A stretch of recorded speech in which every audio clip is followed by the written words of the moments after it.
Welcome back to the Eyes Wide Open series with Kelly Schwegel. This is part 2, which is What Are You Made Of?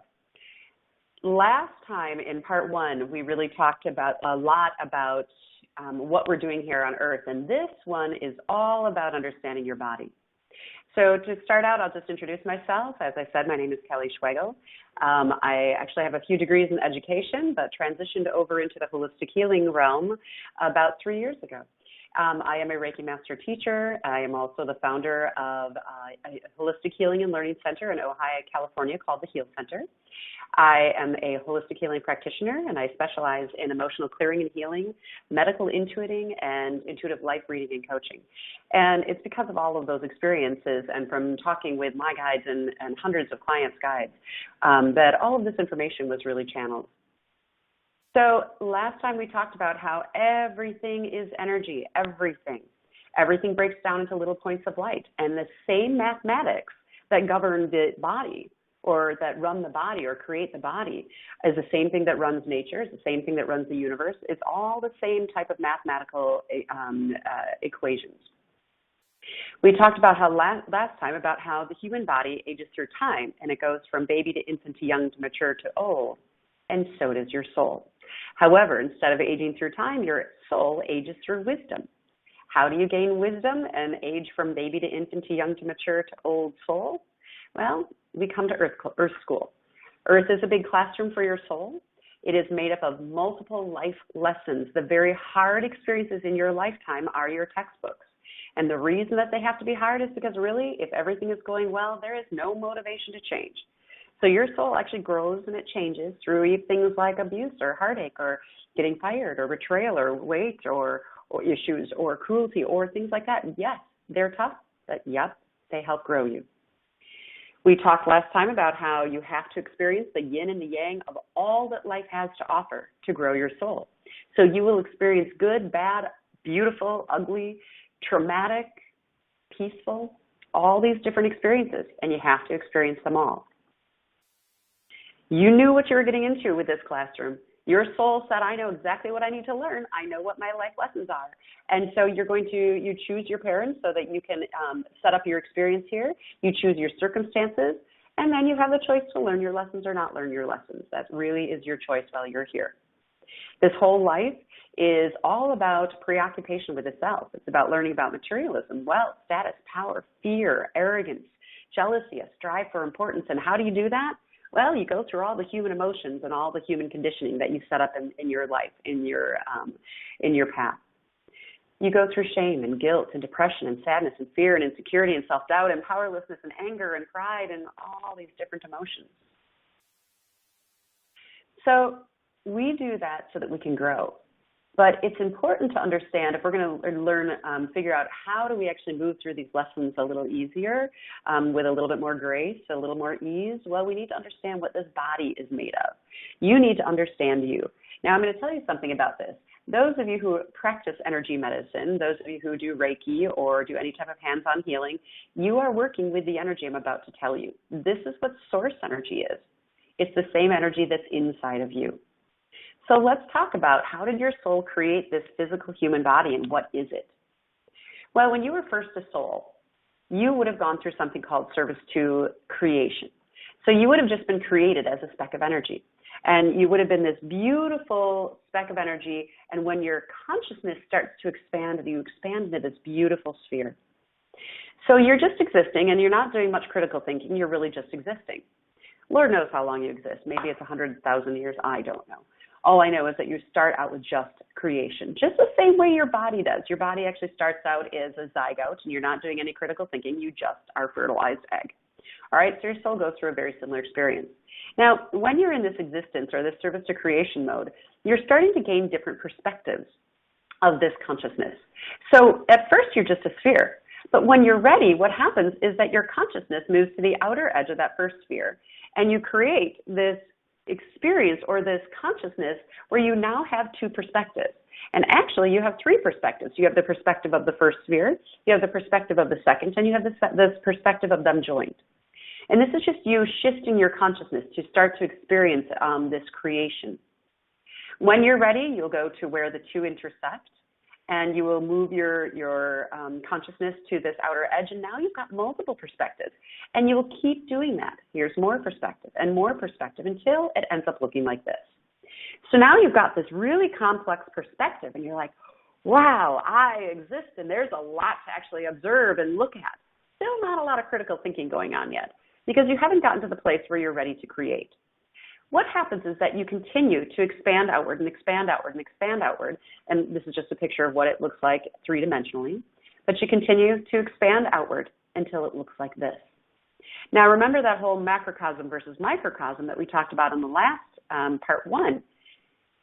This is a 5-celled embryo. Just like your body goes through service to creation and goes through this creating, expanding outward, the same way your consciousness does here, your body does. This is a 5-celled embryo. It looks the same way, macrocosm versus microcosm. So now, there's a reason that when your consciousness expands out into this shape, that it's complete. Now, let me explain why.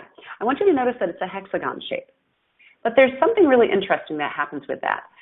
First of all, we have seen this symbol. This is called the flower of life. We have seen this symbol all over in life. All right? Every ancient civilization has this symbol, and it's always shown with a circle around it. So I want to show you this. This is your full consciousness expanded. All right? Your consciousness expanded, and this is what it looks like when we see it depicted here in life. Well, why does it have a circle around it? Well, what has been explained is that this is indicating that your consciousness is contained in a container. It's contained in a physical body. So all different ancient civilizations show the flower of life. Here it is in Egypt, on the walls of Egypt. They show the flower of life, and they actually call it the same name in all these different languages. In their own languages, they call it the flower of life. So here's the flower of life in Egypt. Here it is in Turkey. Here it is in an ancient artifact that was found in Switzerland, but I believe this is an Asian artifact. And here it is in Bulgaria. Here it is in China. And we even see these crop up in crop circles. Now, I'm not going to have any conversation about space beings. I have no interest in going there. But what I can tell you is that what my guides have indicated is that, yeah, you know what, there are higher beings who are creating this, whether they're angels or whether they're aliens, I don't care to speculate. But they said this is actually creating a conversation or a language about your life. We're trying to share with you what your existence is actually made of. So take that or leave it. But we're seeing this flower of life all over the place. Now, when it's not in a container, or even when it is, when we're looking at our full expanded consciousness that has the hexagonal shape, take a look at this drawing here. This is actually showing some spheres that are going up and down and then across. And what's interesting is that if you take these spheres and you connect all of their centers, you get what's called Metatron's cube. Now, what my guides have explained to me is that Metatron's cube contains all of the mathematics and geometry that you need to create anything in life, anything in existence. You've got all of the mathematical properties contained in Metatron's cube. And so they said, so now your consciousness has the ability to create. You can create a body. You can create life experiences. You can manifest. You can do all kinds of things because now your conscious thought has the ability to create. So there's an interesting little shape in there, and I want to point it out here on Leonardo da Vinci's Vitruvian Man. What you see on the outside of this are two interlocking tetrahedrons that are called a Merkaba. So if we go back to Metatron's cube, you can see the Merkaba actually in the two larger upright and inverted triangles here, but that are actually tetrahedrons. So these interlocking tetrahedrons have been said to house your soul. And I think it's really interesting that this beautiful genius, Leonardo da Vinci, actually understood this. Let's take a look at how this is actually housing your soul, this Merkaba, because keep in mind, it's located right here in this fruit of life. It's located right inside of your consciousness. And let's look at where this is in your body. Well, let's back up the train a little bit. We know that the full expanded consciousness has the hexagonal shape and contains the Metatron's cube, all the geometry, mathematics to create anything in life. We know it contains the Merkaba, but where is this in your body? So I want you to think of your body. Your body is made up of all cells. It's made up of hair cell and tissue cell and blood cell, and it doesn't matter, an organ cell. Everything is made up of a cell, all right? Everything. Now, if we go inside of our cells, it contains your DNA. Your DNA is actually made of 4 different protein molecules, adenine, guanine, thymine, and cytosine, and we use some peptides and lock them all together, and you've got this beautiful DNA. Well, did you know that if you look at any one of those protein molecules, it doesn't matter which one, they're going to break down into the same thing? They're going to break down into different configurations of atoms. All of them are just different configurations of atoms that are put together to create these molecules. Well, let's look at an atom. Any one of these atoms, it doesn't matter which one it is, they all break down into the same thing. They break down into protons, which are positively charged, neutrons, which are neutrally charged, and electrons, which are negatively charged. Now, what happens is that if we go into any one of those, electron, proton, and neutron, and the quantum physicists will argue with you. They will say, or actually argue with my guides, they will say that, no, the neutron doesn't have these inside of them, only the proton and the neutron do. But my guides have explained, no, that's impossible. They said that it's inside of the electron, the proton, and the neutron. And what happens is that it's just that there's a negative charge, and so they're not able to see what's inside of them. But we'll just go with this. Inside the proton and neutron, for sure, we have what's called a biophoton. This is a picture of it on the top, and it's a little close-up of it on the bottom slide. So it looks like a starry night because, once again, macrocosm versus microcosm, the same mathematics that makes up the universe is the same mathematics that makes up the inside of your body. Now, I want to zoom in on one of these little teeny tiny biophotons. Here it is, all right? And what this is it's showing that this little point of light, or biophoton, which means point of light, in a biological being, radiates heat, and it radiates light. If we zoom in, and this is actually 30,000 times magnified, it's an actual photograph of the inside of your proton or neutron. And if we go in, you can start to zoom in and see that a little star is forming. Now, if we zoom in even closer, once again, this is an actual photograph.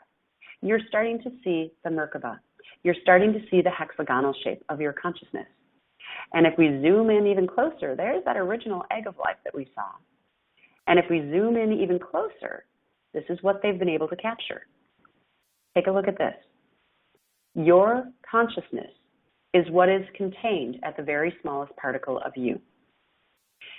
It's really interesting how in our bodies aren't solid at all. We're little teeny tiny points of light. And it's funny, if you start to think about some of the New Age people, they're like, oh, you're such a light being. Well, yeah, you are. You're a light being. You're made of nothing but light. Nothing in your body is solid. So what does this say about us? Well, it says that we're made of nothing but our own conscious thought. So let's take this little concept a little further. Here's that hexagon shape, right? But if we take a hexagon and we draw it out three-dimensionally, it's a prism. That's interesting. What is a prism? A prism is a crystal. What is a crystal? A crystal is a microchip. And what does a microchip do? It holds information. So the inside of you, your beautiful biophotons or your consciousness, break down into all of the information about you. It contains all your life lessons. It contains all your human conditioning. It contains everything that it makes up you. So now this is going to lead into part 3, which is you are a conscious being who creates all of your health issues, all of them. So we're going to talk about that in part 3, but it does contain all of your conscious thought inside of you. So you break down into nothing but your own conscious thought. Well, then you are the one creating all of your illness. You are the one creating all of your experiences. You are the one creating whether you're happy or sad. So let's take a look a little bit more now about this microchip. Okay, these microchips are biophotons within you. Each of your biophotons contain your human conditioning, and all of your experiences are held within there, all of your memories. And so those memories all contain a charge. They're going to contain a negative charge if you have a lot of negative experiences. They're going to contain a positive charge if you have a lot of positive charges, or if you just really don't care, you're getting a whole bunch of neutrons, okay, neutral charges. So your biophotons are your consciousness. Your body breaks down into nothing but your own consciousness, and all of those consciousness, those pieces of consciousness contain a charge. And it's going to dictate how we operate in life based on the charges that we're holding. So if you've got a whole bunch of negative charges in your body, you're going to be very low vibrating, which means that you're going to probably be in things like guilt and shame and fear and depression and sadness and all of those things. But you control what you hold and what you don't hold in this lifetime. So in our future parts of this series, we're going to talk about how do you let go of those charges? How do you actually neutralize them or even turn them into a positive so that you can be a more happy person? There's something else I want to point out, though, here at the end of this little part 2, is that source energy, God energy, love energy is no different than that biophoton. It's a point of light. The only difference is this. Your points of light are full of human conditioning. You are conditioned to the human experience. Source energy, God energy, love energy is not conditioned. It is pure love. So you are just as beautiful and just as powerful and just as amazing as source energy. It's just that you don't realize it. So that is the end of part 2, talking about what you are actually made of. And we're going to start to continue this beautiful series, really getting you into understanding how can you change who you are based on understanding that life is a big classroom and you're made of little points of light. Have a great afternoon, and I hope I see you sometime at my website, which is healcenters.com. Thank you.